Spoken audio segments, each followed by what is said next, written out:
அன்பு வணக்கங்கள். நான் உங்கள் டாக்டர் ஜேபி. கடந்த வீடியோவில் நமது இரண்டாவது அடுக்கான சக்தி உடலின் இரண்டாவது அடுக்கான பிராணமய கோஷம் குறித்து சில தகவல்களை பார்த்தோம். இப்போ இந்த மூச்சு குறித்தும் பிராணாயாமா இது குறித்து கொஞ்சம் விரிவாக பார்க்கலாம்.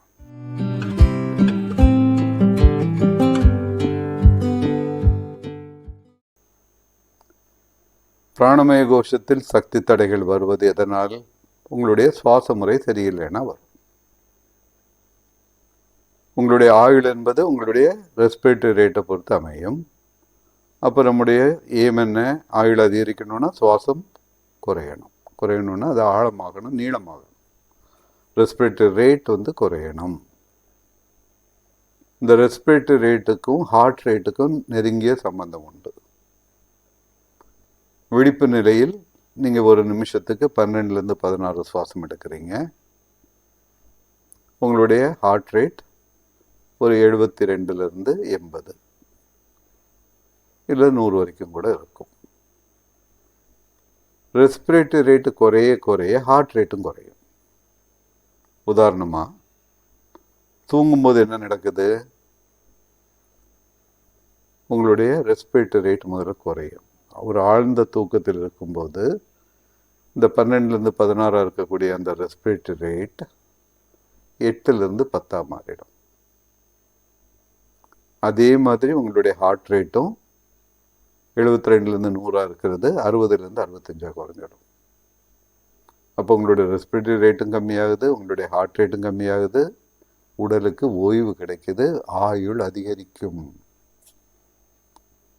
அப்போ ஆயுளை அதிகரிப்பதில் தூக்கத்திற்கு ஒரு பங்கு உண்டு. ஒரு நாளைக்கு 6லேருந்து 8 மணி நேரம் தூங்கணும். அந்த தூக்கம் சரியில்லைனாலும் ஆயுள் குறையும். சரி, இந்த பிராணமய கோஷம்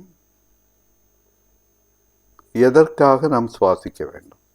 இது சுவாசம்தான் இந்த பிராணமய கோஷத்தை வலுப்படுத்துகிறது. நாம் எதுக்காக சுவாசிக்கிறோம்? சுவாசத்தில் என்ன நடைபெறுகிறது? உடலில் உள்ள ஒரு செல்லும் இயங்க சக்தி தேவையா இருக்கு, எனர்ஜி. இந்த எனர்ஜி நாம் உண்ணும் உணவிலிருந்து கிடைக்கிறதுன்னு சொல்றோம்.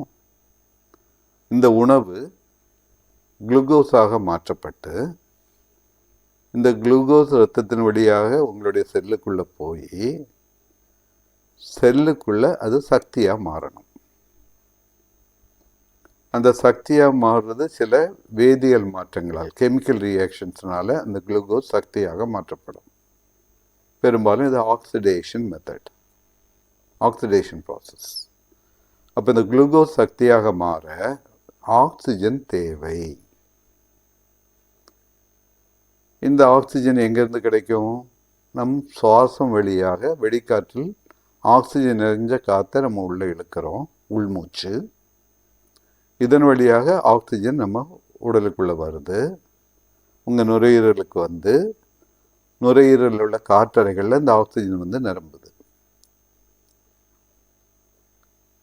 இந்த செல்லுக்குள்ள குளுக்கோஸை சக்தியாக மாற்றும் போது ஆக்சிஜன் துணையோடு அது குளுக்கோஸ் ஆக்சிடைஸ்ட் ஆகி சக்தியாக மாறும்போது அந்த சக்தி உடலை இயக்குகிறது. ஆனால் அந்த சக்தி மாற்றம் நடைபெறும் அந்த கெமிக்கல் ரியாக்ஷனில், அந்த வேதியியல் மாற்றத்தில் சில கழிவுப் பொருட்களும் உருவாகும். அதில் முக்கியமான ஒரு கழிவுப் பொருள் கார்பன் டை ஆக்சைடு, கரியமில வாயு. இது உடலுக்கு தீங்கை விளைவிக்கும். அது ஒரு கழிவுப் பொருள், அது வெளியேற்றப்பட வேண்டும். அப்போ ஆக்சிஜன் உள்ள வரணும்,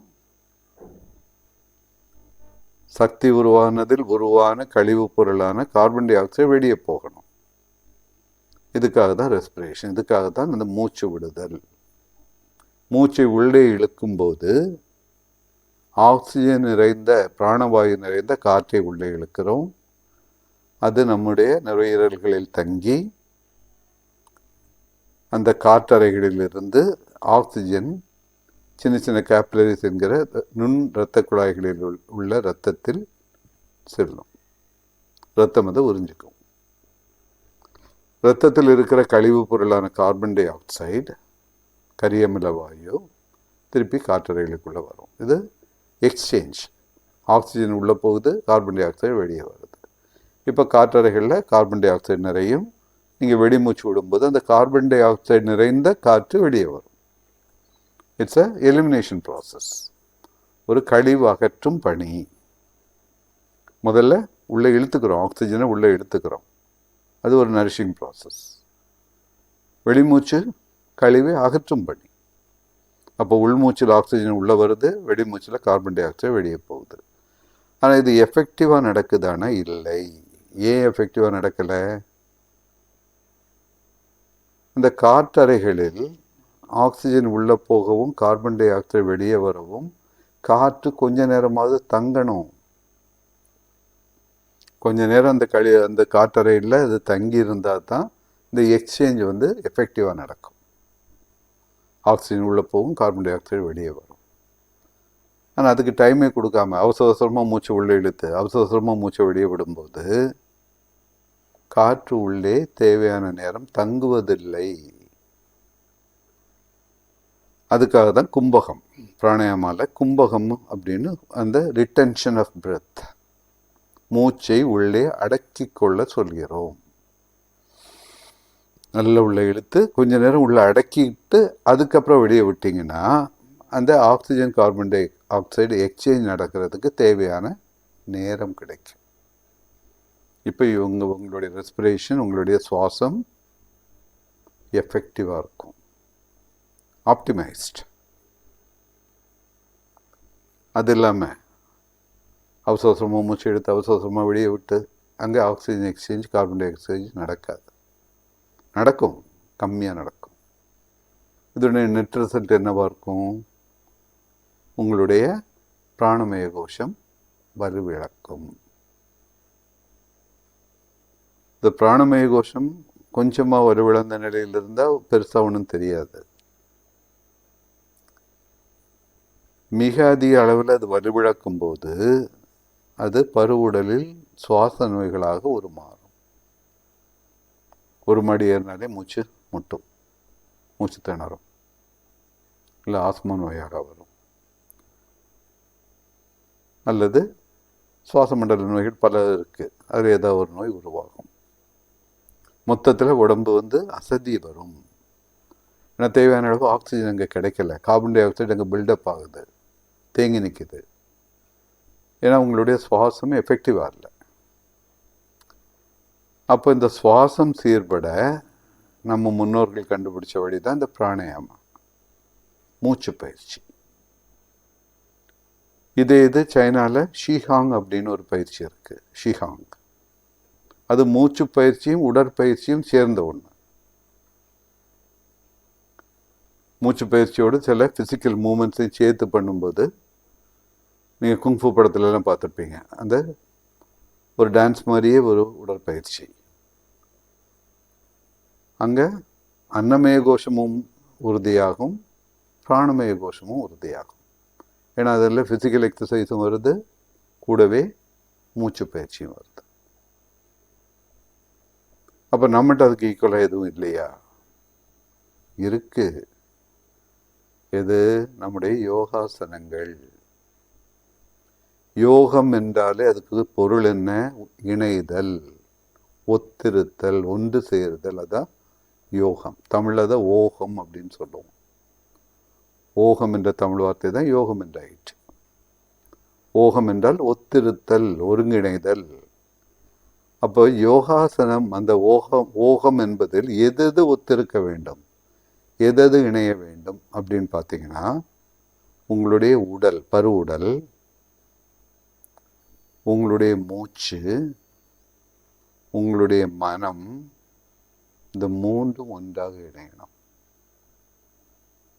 அப்போதான் அது முழுமையான யோகாசனம். ஆனால் இன்றைக்கி பெரும்பாலானவர் என்ன பண்ணுறீங்க, ஒரு எக்ஸசைஸ் மாதிரி குனிஞ்சு நிமிர்ந்து அதை பண்ணி இதை பண்ணி அதான் யோகாசனம்னு நினைக்கிறீங்க. இல்லை, அது இல்லை யோகாசனம். அங்கே இணைதல் இல்லை. யோகாசனம் உங்களுடைய மூச்சை உங்களுடைய மூமெண்ட்ஸோட இணைக்கணும். உங்களுடைய மனம் அங்கே இணைய வேண்டும். It's a sort of meditation. ஷிஹாங் மாதிரியே அதுலேயும் உடல் பயிற்சி ப்ளஸ் மூச்சு பயிற்சி. உடலும் மூச்சும் மனமும் இணைந்து வந்தால் அது யோகாசனம். இணையாத வரைக்கும் அது ஒரு எக்ஸசைஸ், ஒரு உடற்பயிற்சி, அவ்வளவுதான். அப்போ அந்த உடற்பயிற்சி என்ன பண்ணும்? அன்னமய கோஷத்தை மட்டும் வலுவாக்கும். நீங்கள் முழுமையாக யோகாசனத்தை பண்ணீங்கன்னா அன்னமய கோஷமும் உறுதி பெறும், பிராணமய கோஷமும் உறுதி பெறும். அப்போ அன்னமய கோஷத்தில் உருவான நோய்களை சீர் செய்ய உங்களுடைய உணவு முறை, வாழ்க்கை முறையில் முக்கியமாக எக்ஸசைசஸ், உடற்பயிற்சிகள் ப்ளஸ் யோகாசனங்கள். உங்களுடைய பிராணமய கோஷத்தை உறுதி செய்ய ப்ரீதிங் எக்ஸசைசஸ், பிராணாயாமா, மூச்சு பயிற்சி. சீன முறையான ஷிகாங்கையும் கற்றுக்கலாம், தப்பில்லை, அதுவும் ஒரு அருமையான ஒரு பயிற்சி. யோகாசனத்தை முழுமையான யோகாசனமாக உடல் அசைவும் மூச்சும் மனதும் ஒன்றாக இணைந்து யோகாசனம் செஞ்சீங்கன்னா இந்த 2 கோஷமும் வலுப்பெறும். அன்னமய கோஷம், பிராணமய கோஷம். இந்த 2 கோஷங்களிலும் உருவான நோய்களை சரி செய்து விட முடியும். இந்த 2 கோஷங்களிலும் நோய்கள் உருவாகாமல் தடுக்க முடியும். அப்போது இந்த 2 கோஷங்கள் பார்த்துட்டோம். இன்னும் 3 கோஷங்கள் இருக்குது. அதையும் ஒன்று ஒன்றா பார்க்கலாம்.